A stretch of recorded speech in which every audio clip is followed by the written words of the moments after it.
Johnny লব প্রণাম।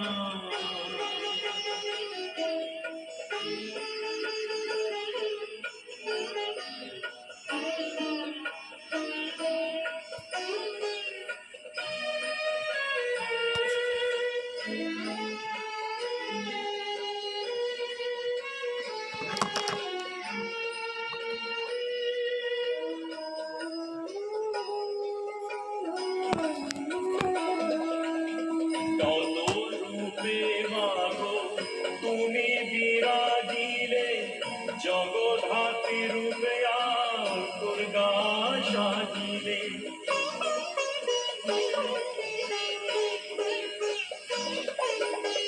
কত রূপে মাগো তুমি বিরাজিলে জগধাত্রী রূপে আর দুর্গা সাজিলে। কখনো বা শ্যামা কখনো বা তারা হয়ে, কখনো বা শ্যামা কখনো তারা হয়ে মোচন করো বিপদ নিশান। মমতাময়ী মা শারদা লহ অঞ্জলি লহ প্রণাম।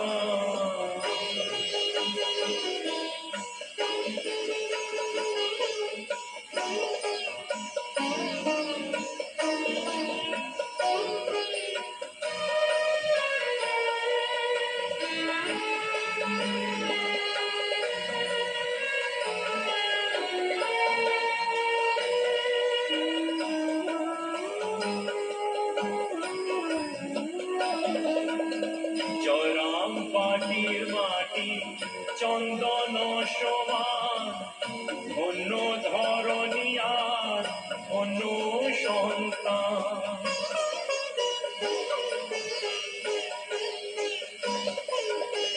জয়রাম পাটির মাটি চন্দন সমান, অন্য ধরণী আর অন্য সন্তান।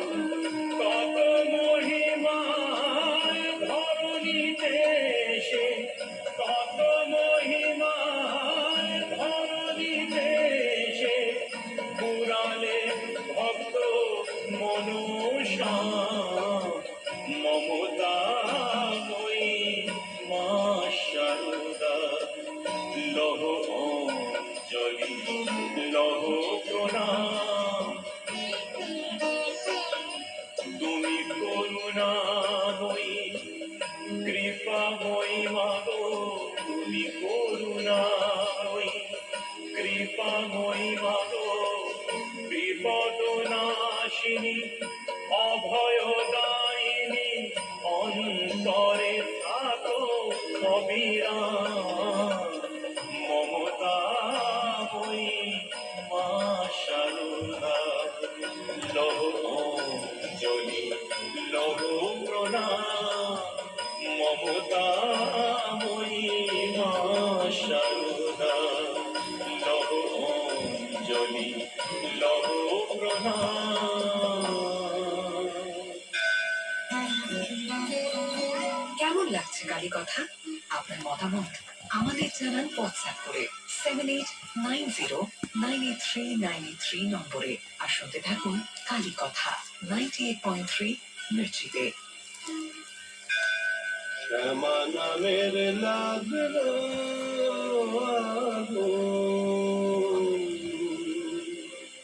ওম গণেশায় নম, গণেশায় নম, গণেশায় নম। বিষ্ণু ওম বিষ্ণু ওম বিষ্ণু। বিষ্ণু পর্ব দিলে কিংবা চরণ কৃষ্ণের শত্রু নায়ক পিতা ঈশ্বর তার সেই জানে। ওম রক্তম ভুজম সোনম শেষ জগত মূর্ধিপম ভজামি পদ্মম দদা বরম মালিক প্রভুম রণগরুচিং কীর্তম। ওম জুম শাহ ওম জুম শাহ ওম জুম শাহ। শ্রী গুরুদেব যুগপ্রশ্ন পরমহংস দেবায় নমঃ। গুরু গীতা গীতা গুরু। ও মা সরস্বতী নম, মা সরস্বতী মা সরস্বতী। লক্ষ্মী দেবায় নমঃ।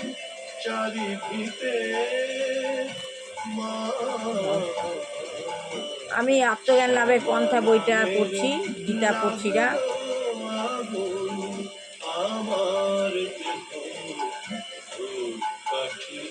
তাই প্রভুপাদ বলছেন আমার জীবন অত্যন্ত সাধারণ, প্রভুপাদের জীবন অত্যন্ত সাধারণ। আমি ছিলাম স্ত্রী পুত্র পরিবার সম্বন্ধিত একজন গৃহস্থ। এখন আমার পৌত্ররা রয়েছে। আমার গুরুদেব যখন আদেশ দিনের পাশ্চাত্য জগতে গিয়ে কৃষ্ণ ভাবনামৃত প্রচার করতে, তখন তার সেই আদেশ শিরোধার্য করে আমি সব কিছু ত্যাগ করি। আর এখন আমি আর তার আদেশ এবং শ্রীকৃষ্ণের আদেশ পালন করার চেষ্টা করছি। তাই গুরুদেব শিব ঠাকুর গুরুদেবের মধ্যে দিয়ে যে কার্য আমাদের করান, সেই কার্য আমাদের শিরোধার্য, আমাদের তা করতেই হবে। তাই প্রভুপাদ তাই করেছেন। কৃষ্ণ ভাবনামৃত হয়ে কৃষ্ণ ভাবনা প্রচার করতে বলেছেন প্রভুপাদ, তাই সেই কাজকে শিরোধার্য বলে মনে করেছেন। কুমারী নিক্সন বলছেন, তিনি যখন আপনাকে পাশ্চাত্যে যেতে বলেন তখন আপনার বয়স কত? কুমারী নিক্সন জিজ্ঞাসা করছেন। প্রভুপাদকে যখন পাশ্চাত্যে যেতে বলছে তখন তার বয়স কত ছিল? শ্রী প্রভুপাদ বলছেন, প্রথম সাক্ষাৎকারই তিনি আমাকে পাশ্চাত্য জগতে কৃষ্ণামৃত প্রচার করার আদেশ দেন। প্রথমই যখন সাক্ষাৎ হয়েছিল, প্রথম সাক্ষাতেই প্রভুপাদকে কৃষ্ণভাব প্রচারের জন্য আদেশ দিয়েছিল। তখন আমার বয়স 25 বছর, তখন ওনার বয়স ছিল 25 বছর। আমি যখন বিবাহিত এবং আমার 2টি সন্তান ছিল, আমি তার আদেশ পালন করার যথাসাধ্য চেষ্টা করি। যখন উনি বিবাহিত ছিলেন, ওনার 2টো পুত্র সন্তান ছিল, তখন থেকেই তিনি প্রভুপাদ ওনার নির্দেশ পালন করা, গুরুদেবের নির্দেশ পালন করার যথাসাধ্য চেষ্টা করেছেন। এবং 1944 সালে ব্যাক টু গেজেট ম্যাগাজিন ছাপতে শুরু করেছিলেন। উনি একটা গেজেট ছাপানো শুরু করেছিলেন কৃষ্ণ ভাবনামৃত সম্বন্ধে। তখন আমি গৃহস্থ আশ্রমে আমি গ্রন্থ রচনা কাজ শুরু করি। তখন ওনার গৃহস্থান ছিল। তখন থেকে উনি গ্রন্থ রচনার কাজ শুরু করেছিলেন।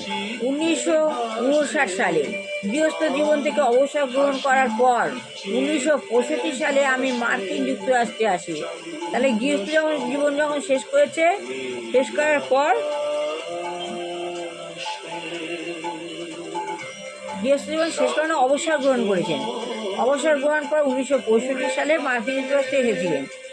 কুমারী নিক্সন বলছেন, আপনি বলেন যে আপনি ভগবান নন, কিন্তু তবুও একজন সাধারণ মানুষ হিসেবে আমার মনে হয় যে আপনার শিষ্যরা আপনার সঙ্গে এমনভাবে আচরণ করে যেন আপনি ভগবান। উনি বলছেন উনি ভগবান না, কিন্তু ওনার শিষ্যরা ওনার সঙ্গে এমন সম্পর্ক সাধন করেন যে মনে হয় যেন উনি ভগবান। শিবপ্রপাদ বলছেন, হ্যাঁ, এটা তাদের কর্তব্য। প্রত্যেক শিষ্যই কর্তব্য গুরুদেবকে ভগবানের মতো সেবা করা।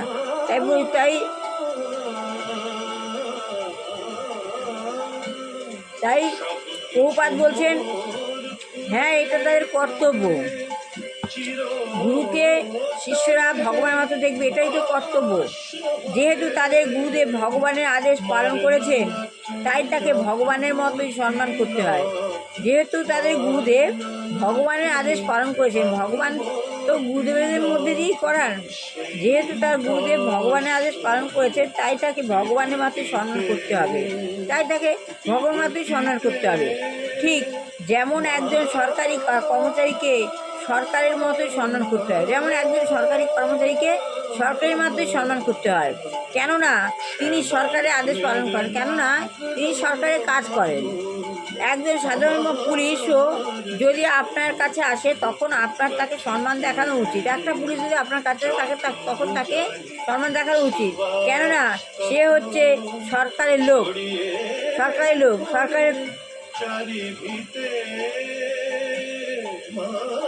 সরকারের পুলিশ। তবে তার অর্থ এই নয় যে সে হচ্ছে সরকার, যে সে সরকার। সাক্ষাৎ সমস্ত শান্তৈরুক্ততা ভাবাত্ম এবং স্বস্তি গুরুদেবকে পরমেশ্বর ভগবানের মতোই সম্মান করতে হবে, কেননা তিনি হচ্ছেন ভগবানের সবচাইতে অন্তরঙ্গ সেবক। গুরুদেব ভগবান সবচেয়ে অন্তরঙ্গ সেবক, ভগবানই সেট করেছেন। সে কথা সমস্ত শাস্ত্রে উল্লেখ করা হয়েছে, সে কথা সমস্ত শাস্ত্রে উল্লেখ করা হয়েছে এবং আচার্যদের দ্বারা অনুমোদিত হয়েছে। এবং নানা রকম আচার্য থাকে, নানা রকম আচার্যরা অনুমোদন দিয়েছেন, তবেই তিনি অনুমোদিত হয়েছেন। কুমারী লিখছেন, আপনার শিষ্যরা নানা রকম সুন্দর সুন্দর জিনিস আপনাকে এনে দেয়।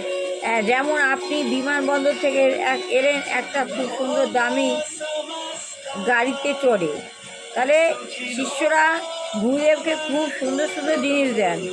যেমন গুরুদেব বিমানবন্দর থেকে এসেছেন, বিমানবন্দর থেকে এলে একটা সুন্দর গাড়ি করে চড়িয়ে নিয়ে এলেন। সে সম্বন্ধেও আমার কৌতূহল হয়, সে সম্বন্ধে আমার কৌতূহল হচ্ছে, কেননা শ্রী প্রভুপাদ বলছে এইভাবে শিষ্যরা শেখে কীভাবে গুরুদেবকে ভগবানের মতো সম্মান করতে। এইভাবে শিষ্যরা শেখে কীভাবে গুরুদেবকে ভগবানের মতো সেবা করা যায়, সম্মান করা যায়।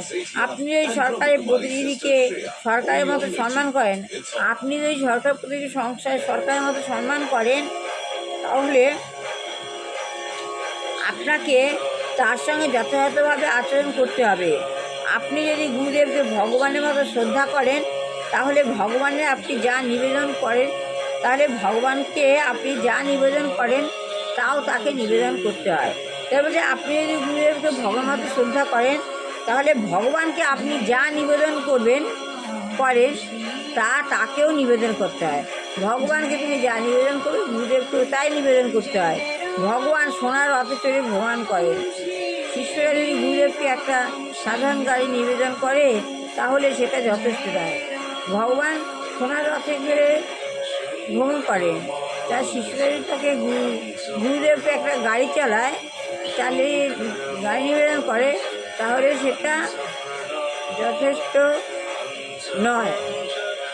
তাহলে বলছে গুরুদেবের সঙ্গে সম্পর্ক যুক্ত করতে হবে, কৃষ্ণ ভাবনার ভিতরে কৃষ্ণ ভাবনা প্রচার করতে হবে, গুরুদেব নির্দেশ পালন করতে হবে। হ্যাঁ, তার গুরুদেবকে যেমন শ্রদ্ধা করবে, ভগবানকে যেমন শ্রদ্ধা করবে, গুরুদেবকেও তেমন শ্রদ্ধা করবে। ভগবান সোনার রথে চড়ে, যেহেতু গুরুদেবকে ভগবানের সঙ্গে তুলনা করা হয়েছে, তাই ভগবান সোনার রথে চড়ে ভ্রমণ করেন। শিষ্যরা গুরুদেবকে একটা ভালো গাড়ি করে নিয়ে আসেন, কিন্তু সেটাও করা উচিত।